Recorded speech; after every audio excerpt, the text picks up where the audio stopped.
Hello students, last class में मैंने आप लोगों के साथ simple interest and compound interest के बारे में डिस्कस किया था। फाइन। तो आज मैं आप लोगों के साथ इफेक्टिव रेट ऑफ इंटरेस्ट के बारे में डिस्कस करूंगा और थोड़ा सा about future value also. Okay, और इसके बाद एक सेशन और आएगा और तब तक ये वाला टॉपिक टाइम वैल्यू में ही हम कवर कर पाएंगे। Okay, effective rate of interest में और रेट ऑफ इंटरेस्ट में क्या डिफरेंस है, मैंने पिछले सेशन में भी बताया था कि मैं यहाँ पे डिस्कस करूँगा पूरा आपके साथ।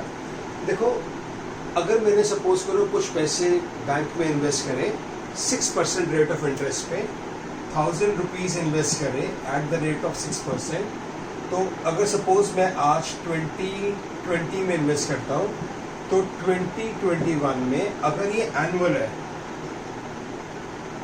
तो मुझे 1000 plus 6% of that is 60 rupees, तो मुझे यहाँ पर एक ही बार 1060 रुपीज़ मिल जाएंगे। फाइन। ओके, अब मैं 1000 रुपीज़ इन्वेस्ट करता हूँ 6% पे सेमी एनुअल, तो क्या होगा 2020 और हम मई 2020 में हैं, मई 2020 से लेकर के मई 2021, अगर ये 6 मंथली है तो मई टू जून, जुलाई, अगस्त, सितंबर, अक्टूबर, नवंबर, इसका मतलब मुझे एक बार इंटरेस्ट मिलेगा नवंबर 2020 में और फिर दूसरा इंटरेस्ट मिलेगा मई 2021 में। अब डिफरेंस, जब मुझे यहाँ पे इंटरेस्ट मिलेगा, ये मैंने कितने इन्वेस्ट करे थे 1000 रुपीज़, मुझे यहाँ पे कुछ अमाउंट मिल गया, वो 1000 में ऐड हो गया, यहाँ पे कुछ अमाउंट हो गया और फिर इस पे दोबारा इंटरेस्ट मिलेगा, तो जो इफेक्टिवली 1060 रुपीज़ मिले थे मुझे पूरे एक ही बार इंटरेस्ट में, यहाँ पर थोड़ा सा डिफरेंस आ जाएगा, क्योंकि 1000 रुपीज़ में कुछ रुपए मिले और फिर दोबारा से पैसे मिले हैं। वो ये तो ठीक है कि आधे महीने बाद 60 रुपीज़ पूरे नहीं मिले होंगे, आधे के आसपास मिले होंगे, 30 मिले, बट वो जो 1030 हो गए तो अगले 6 महीने के लिए interest was not on 1000, that was on 1030, तो थोड़ा सा अमाउंट डिफर कर जाता है। इसको इसलिए बोलते हैं कि इफेक्टिव रेट ऑफ इंटरेस्ट और रेट ऑफ इंटरेस्ट में थोड़ा सा डिफरेंस होता है। अगर सपोज मैं यही वाला पैसा क्वार्टरली में इन्वेस्ट करता हूँ मई 2020 से मई 2021, तो यहाँ पे फर्स्ट क्वार्टर मिलेगा जून, जुलाई, अगस्त, सितंबर, अक्टूबर, नवंबर, दिसंबर, जनवरी, फरवरी, मार्च, अप्रैल, मई, तो मुझे पैसा कितनी बार मिलेगा, एक बार यहाँ पे, फिर यहाँ पे, फिर यहाँ पे, फिर इधर। अब जो पैसा यहाँ पे मिलेगा, अब जो इंटरेस्ट लगने वाले हैं वो इस और इस दोनों पे मिला के, फिर यहाँ पे जो इंटरेस्ट आएगा फिर अमाउंट ऐड हो गया, तो हर बार अमाउंट थोड़ा थोड़ा बढ़ता चला जा रहा है हर 3 मंथ्स में, तो लास्ट में अमाउंट मिलेगा वो इंस्टेड ऑफ 1060 थोड़ा सा ज़्यादा अमाउंट मिलेगा as compare to semi annual, उससे ज़्यादा हो जाएगा क्वार्टरली में, और अगर ऐसे ही हम मंथली में जाएँ तो और ज़्यादा हो जाएगा।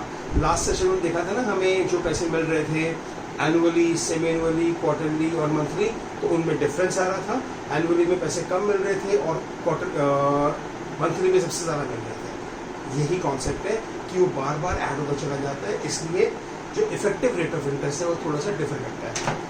आपके पेरेंट्स ने FDs बनाई होंगी, फिक्स डिपॉजिट बैंक्स के, वो FD का एक सर्टिफिकेट बनता है, आप एक बार वो सर्टिफिकेट खोल के देखना, अगर वहाँ पे लिखा हुआ है रेट ऑफ इंटरेस्ट 7%, तो नीचे ना थोड़ा सा नीचे जाकर लिखा होगा एग्जैक्ट जो इंटरेस्ट होगा ना, इफेक्टिव रेट लिखा होगा वहाँ पे 7.14%, 7.16, तो वो इसलिए होगा कि वहाँ पे वो जो कंपाउंडेड है, उन्होंने जो कंपाउंड किया होगा, हो सकता है वो क्वार्टरली किया हो सकता है वो सेमी एनुअली किया हो, तो थोड़ा सा डिफरेंस आ जाता है इफेक्टिव रेट ऑफ इंटरेस्ट में।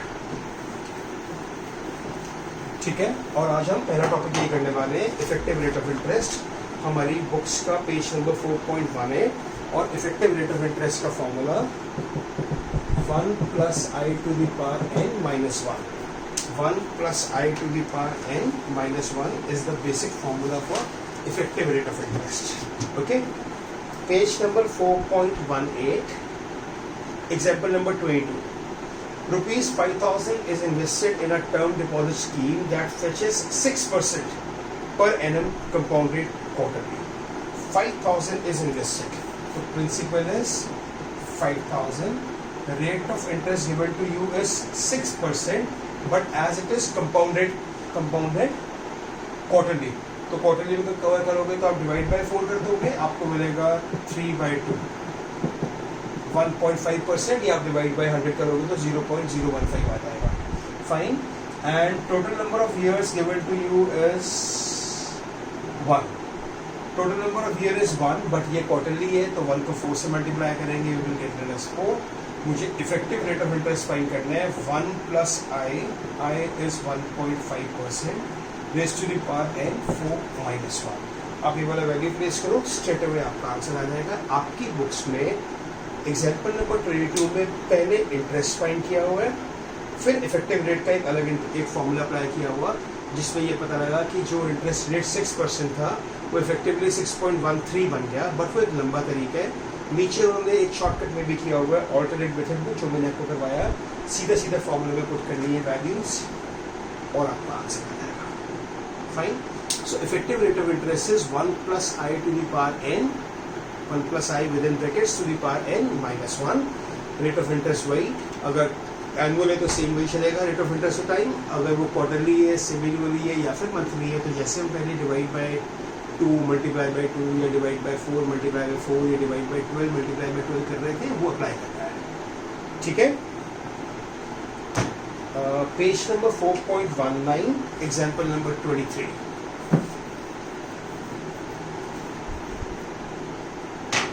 This is find the amount of compound interest and effective rate of interest if an amount of rupees 20,000, amount of rupees 20,000, that is principal, is deposited in a bank for 1 year at the rate of 8% compounded semi-annually. So time is 1 year, so 1 into 2, this will become 2 years. That is n. Instead of time हम n लिखते हैं यहाँ पे. Rate of interest is 8%, तो 8/2 करोगे, this will give you 4%. तो आपके पास आ गया प्रिंसिपल, आ गया वैल्यू, n आ गया और r आ गया.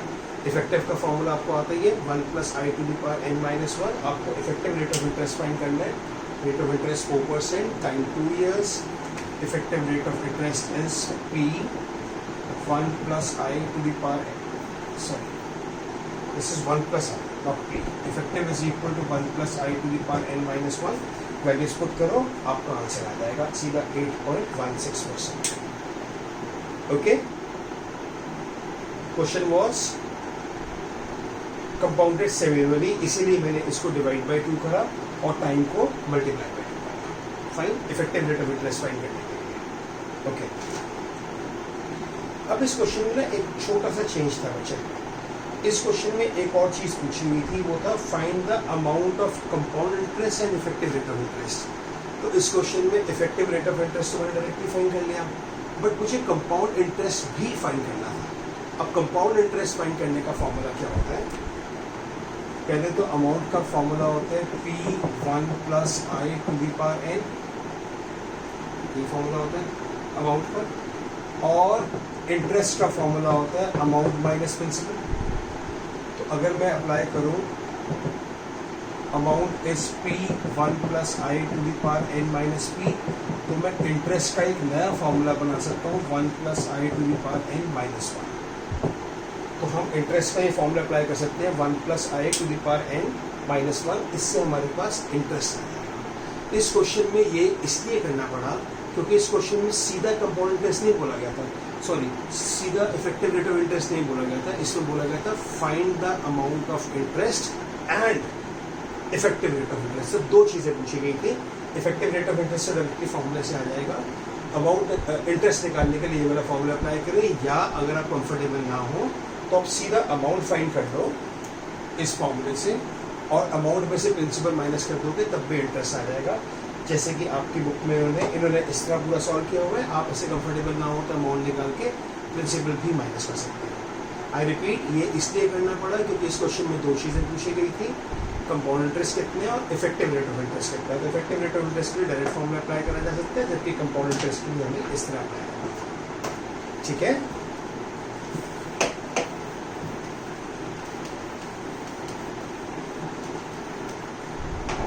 ओके.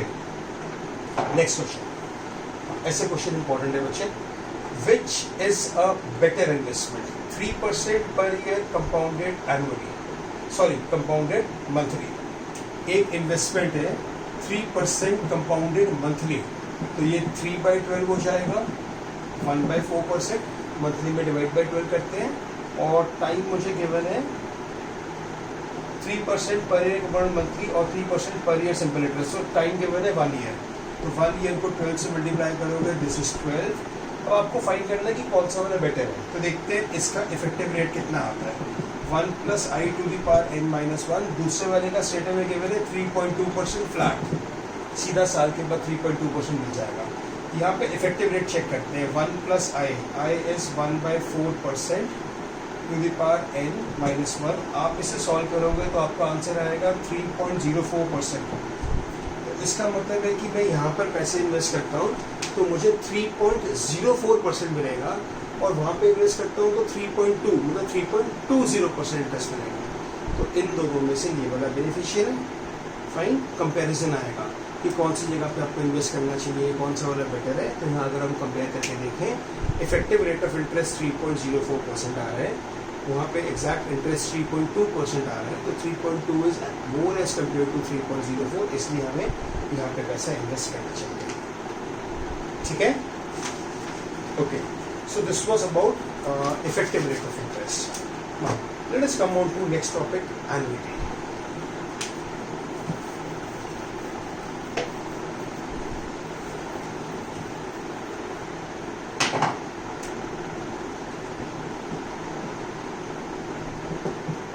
Annuity. Now जब आप कोई अमाउंट एवरी मंथ या एवरी क्वार्टर मतलब एवरी फिक्स टाइम के बाद आप कोई अमाउंट पे करते हो या कोई अमाउंट रिसीव करते हो, सेम अमाउंट सेम टाइम के बाद, तो हम इसको बोलते हैं कि दिस इज एन एन्युटी। आपकी बुक्स में लिखा हुआ है, when we pay or receive a fixed amount of money periodically over a specific period of time we create an annuity. तो एक एन्युटी क्रिएट हो जाती है। अब एन्युटी में डिफरेंस देखते हैं। आपकी बुक में 3 टेबल्स गिवन है, मैं आपको डिफरेंस समझाता हूँ। सपोज करो फर्स्ट ईयर आपने रिसीव करे 5,000 रुपीज, सेकेंड ईयर रिसीव करे 4,000, थर्ड ईयर रिसीव करे 7,000। ये एक केस है। दूसरा केस है आपने रिसीव करे 7,000, फिर रिसीव करे 7,000, फिर नहीं आए पैसे कोई, या सेकेंड बारी में नहीं आए और थर्ड बारी में 7,000 आ गए, या फिर आपने रिसीव करे 5,000, 5,000, 5,000 एंड सो ऑन। ये एन्युटी है, ये दोनों नहीं। Reason, statement says, I repeat, मैं स्टेटमेंट रीड कर रहा हूं दोबारा से, when we pay or receive a fixed amount of money periodically over a specific period of time, fixed amount of money. Now यहाँ पे 5, फिर 4, फिर 6, फिर 7, ऊपर नीचे हो रहा है, अमाउंट फिक्स नहीं है। इधर 7,000 आया, बीच में नहीं आया, फिर 7,000 आया, तो मतलब स्पेसिफाइड टाइम पे नहीं आ रहा, बट यहाँ पे एक फिक्स अमाउंट आ रहा है और हर स्पेसिफाइड टाइम के बाद आ रहा है। इसका मतलब है कि लास्ट वाला एन्युटी है, इससे पहले वाले एन्युटी नहीं है। ठीक है, ओके। इसके बाद एन्युटी 2 तरह की होती है। Annuity is basically of 2 types.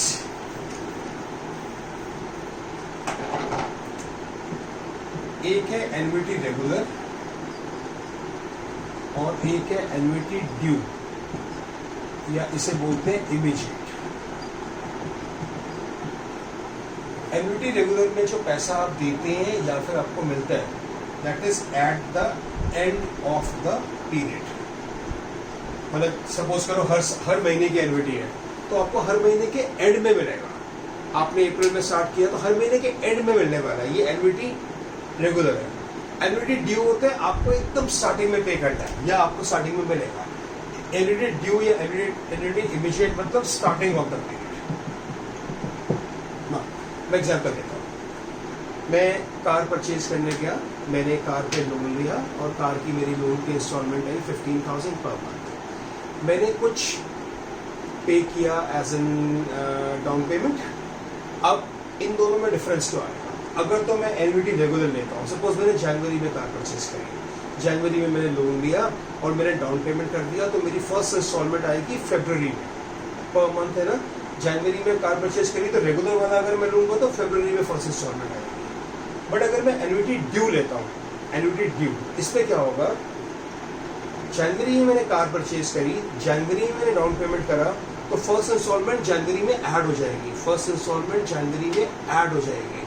इसका ये मतलब हुआ कि आपकी एन्युटी ड्यू हो गई, मतलब आपने जैसे ही डाउन पेमेंट करी उसी तरह से आपने ऐड कर दिया, तो आप हर महीने के स्टार्टिंग में पैसे दे रहे हो उसका।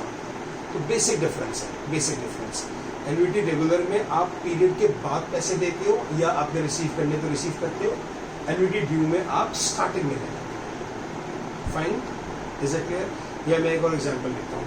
कई लोग मार्केट में शॉपकीपर्स को पर मंथ बेसिस पे इंटरेस्ट से पैसे देते हैं। सपोज करो किसी शॉपकीपर ने 1 लाख रुपीज़ दिए, उसका इंटरेस्ट आएगा 10%, सपोज 10% देता है, बहुत ज़्यादा चार्ज करते हैं, लेट्स से 5%। तो सपोज मैं शॉपकीपर हूँ या सपोज मैं किसी को पैसे दे रहा हूँ, मैंने 1 लाख रुपीज़ किसको दे रहे हैं शॉपकीपर को, तो वो क्या करूँगा, 5% इंटरेस्ट पहले कट कर दूँगा। 1 लाख की जगह मैं उसे 95,000 दूंगा, 5,000 पहले रेट कर लूँगा, वो उसका इंटरेस्ट पहले से स्टार्ट होगा।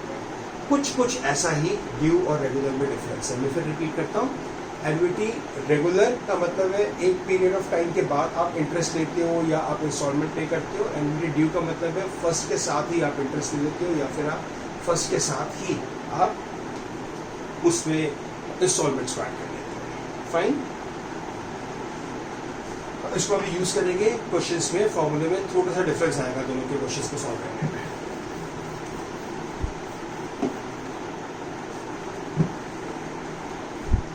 एक और टॉपिक है फ्यूचर वैल्यू, पहले इसके बारे में बात करते हैं। फ्यूचर वैल्यू, तो मैंने बैंक में 1000 रुपीज इन्वेस्ट करे 6% ऑफ इंटरेस्ट पर, तो मुझे 1 साल बाद 1060 रुपीज मिलने वाले हैं, तो वो आज के 1000 की फ्यूचर वैल्यू इज 1060। ये ऑलमोस्ट वही है जो हम अमाउंट वाला फॉर्मूला कर रहे थे कंपाउंड इंटरेस्ट में, 1 + i⁻n। फ्यूचर वैल्यू भी वही चीज़ होती है एक तरह से। आज का अमाउंट आपने फिक्स करा, कुछ टाइम बाद कितना पैसा हो जाएगा, that is the future value, simple. अब जैसे फ्यूचर वैल्यू को कैलकुलेट करने के लिए पेज नंबर 4.24 पे फॉर्मूला गिवन है आपको। ये एग्जैक्टली सेम फॉर्मूला है, एग्जैक्टली सेम फॉर्मूला जो हम अमाउंट के लिए यूज़ करते हैं कंपाउंड इंटरेस्ट में। फ्यूचर वैल्यू का फॉर्मूला एफ से डिनोट करते हैं, CF 1 + i⁻n। उसका क्या फॉर्मूला था, अमाउंट प्रिंसिपल 1 + i⁻n, ये कंपाउंड इंटरेस्ट का फॉर्मूला था। ये फ्यूचर वैल्यू का फॉर्मूला है। डिफरेंस क्या है, यहाँ पे हम लिखते थे प्रिंसिपल और यहाँ पे हम लिखते हैं CF। CF is cash flow, एक ही बात है, प्रिंसिपल को बोलते हैं। जैसे क्वेश्चन है, you invest ₹3000 in a 2-year investment. आपने ₹3000 इन्वेस्ट किए, इंस्टेड ऑफ राइटिंग प्रिंसिपल में कैश फ्लो लिख रहा हूँ।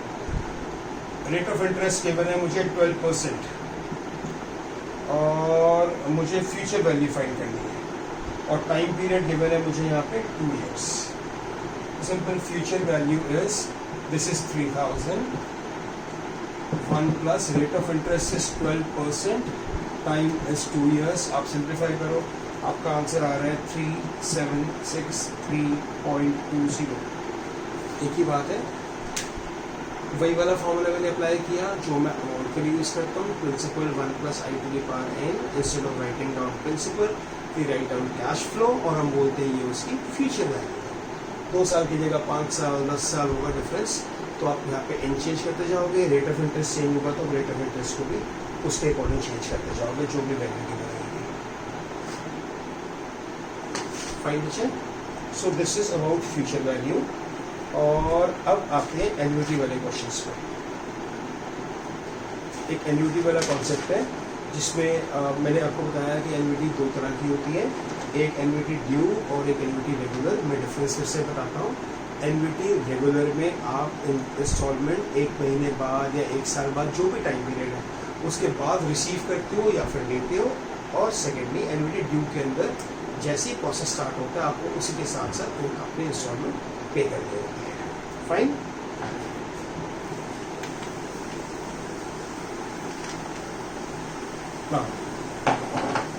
आपकी बुक्स में पेज नंबर 4.26, आपकी बुक्स में पेज नंबर 4.26 पर फॉर्मूला गिवन है बच्चे, प्रॉपर्ली ये वाला।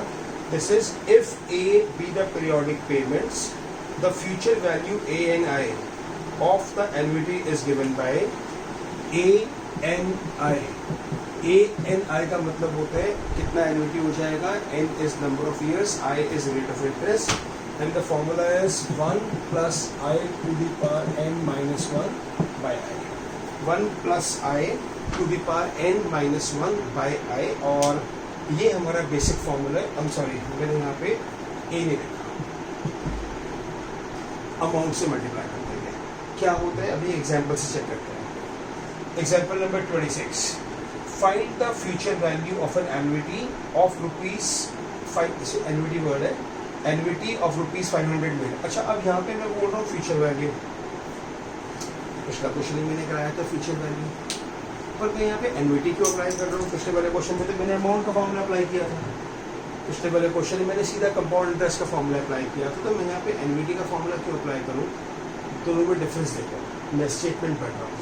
जो पिछला क्वेश्चन मैंने करवाया उसमें लिखा था you invest rupees 3000 in a 2 year investment. आपने पैसा सिर्फ एक ही बार इन्वेस्ट किया था, 3000 2 साल के लिए आपने पैसा सिर्फ एक ही बार इन्वेस्ट किया था, इसलिए मैंने वहाँ पे फ्यूचर वैल्यू के लिए अमाउंट का फॉर्मूला अप्लाई करा जो हम कंपाउंड इंटरेस्ट में लगाते हैं। और इस क्वेश्चन में डिफरेंस क्या है, इसमें वो कह रहे हैं find the future value of an annuity of rupees 500। तो आप एन्युटी मतलब पर इंस्टॉलमेंट पे करते चले जा रहे हो, एन्युटी ऑफ रुपीज 500। तो आपके पास जो आपने स्टार्टिंग वाला पैसा दिया दैट इज 500, प्रिंसिपल की जगह ए लिखते हैं, made for 7 years, number of years is 7, at an interest of 14%। तो आई इज 14% मतलब 0.14। आपको फ्यूचर वैल्यू फाइंड करनी है एन्युटी की, formula A N I, A n कितना 7 years, I is 0.14, amount is 500, 1 plus interest is 0.14 raised to the power n minus 1 by i, I is 0.14। आप इसे पूरे का पूरा सिंप्लीफाई करोगे तो आपका आंसर आएगा 5365.35 rupees. So this is the value of your annuity after 7 years at the rate of 0.14%, in which you invest rupees 500 every year. Fine. इस क्वेश्चन को सॉल्व करने के लिए वैल्यू ऑलरेडी गिवन थी 1.14 की पावर 7, जो मैंने कैलकुलेशंस नहीं करी है तो यूज नहीं करा, but I hope this is clear to all of you. Amount annuity is, this is n number of years, I is rate of interest, amount 1 plus I is interest to the power n minus 1 upon I. This is the future value of an annuity. Fine. Okay. Next करते हैं।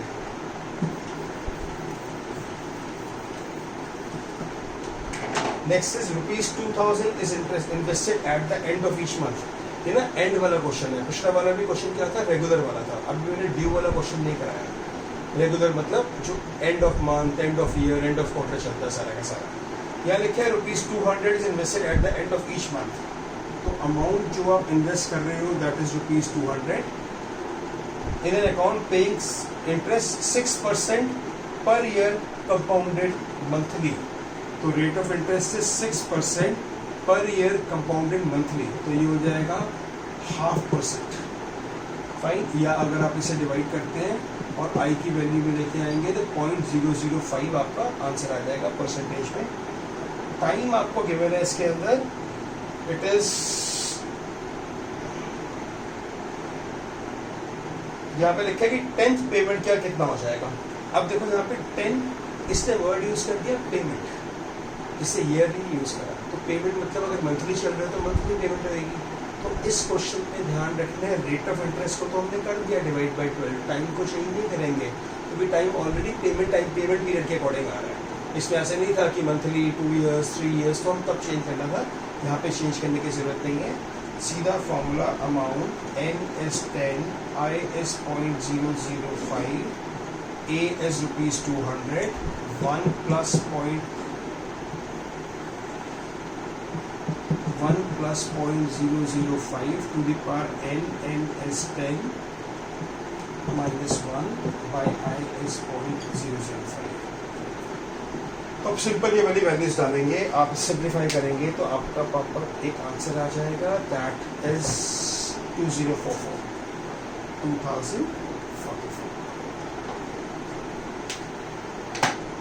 ठीक है। सो ये जो 2 question मैंने कराए, दोनों के दोनों questions were based on annuity regular.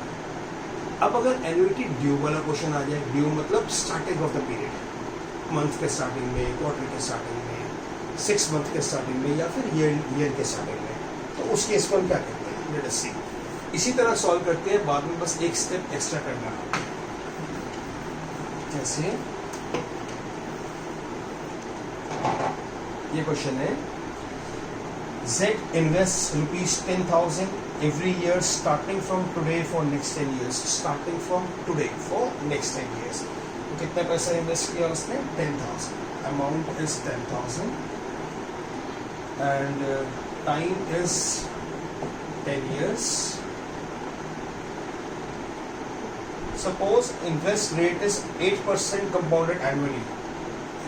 Rate of interest is 8%, that is 0.08% compounded annually. Calculate the future value of the annuity. आपको annuity की future value find करनी है। अब डिफरेंस नहीं है, पहला सब तो आप सेम करोगे, वही वाला formula, amount 10 years, rate of interest 0.08, A is 10,000, 1 plus 0.08 raised to the power n, n is 10 minus 1 upon I। आप इसे सॉल्व करते हैं तो आपका आंसर आएगा 144,865.625। अब एन्युटी ड्यू वाले क्वेश्चन में क्या करना होता है, जो भी आंसर आता है इसको आप 1 प्लस आई से मल्टीप्लाई कर देते हैं। जो भी आपका आंसर आएगा उसमें आपने लास्ट में जाके 1 प्लस आई से मल्टीप्लाई करना है। क्यों? क्योंकि आप एक पीरियड में एन्युटी रेगुलर में 1 मंथ बाद देते हैं, 1 मंथ बाद, 2 मंथ बाद। यहाँ पे एन्युटी ड्यू क्या कर रहे हैं, स्टार्टिंग में दे रहे हैं, तो एक इंटरेस्ट ज़्यादा आ जाएगा ना। देखो, मैंने अप्रैल में कुछ इन्वेस्टमेंट करने का सोचा, मैंने अप्रैल से स्टार्ट कर दिया, अप्रैल, मई, जून, जुलाई, अगस्त। तो मैंने कितनी बार पे किया, 1 2 3 4 5। अब अगर मैं अप्रैल में प्लान करता हूँ पर मई से स्टार्ट करता हूँ, स्टार्ट एन्युटी मई से करता हूँ, या लोन का पैसा देना वापस या कुछ भी 1 महीने बाद करता हूँ, तो मई, जून, जुलाई, अगस्त, तो ये 4 बार हुआ। तो पहले वाले में एक एक्स्ट्रा अमाउंट आ जाता है, या फिर एक पीरियड पहले आ जाता है। उस केस में क्या करते हैं, जो भी आंसर आता है, जैसे कि हमारा आंसर था 144,865.625, इसको मल्टीप्लाई कर देंगे 1 प्लस आई वाज 0.08। तो ये जो अमाउंट आएगा मेरे पास, this is 156,454.875। This is my value of annuity due. तो फर्क क्या है, एन्युटी रेगुलर वाला फॉर्मूला ही अप्लाई करना है। एन्युटी रेगुलर वाला फॉर्मूला अप्लाई करने के बाद जो आंसर आएगा, अगर क्वेश्चन में एन्युटी ड्यू चल रहा है तो उस केस में आप उस अमाउंट को 1 प्लस आई से मल्टीप्लाई कर देंगे, तो आपके पास जो आंसर होगा वो present value of annuity due, या हम बोलते हैं एन्युटी इमीडिएट, उसका हो जाएगा। Fine, okay. तो कुछ 1-2 टॉपिक बच गए हैं, प्रेजेंट वैल्यू, सिंकिंग फंड, वो मैं आपके साथ जो भी हमारा नेक्स्ट सेशन होगा उस पर कवर अप करवा दूँगा। Fine, thank you.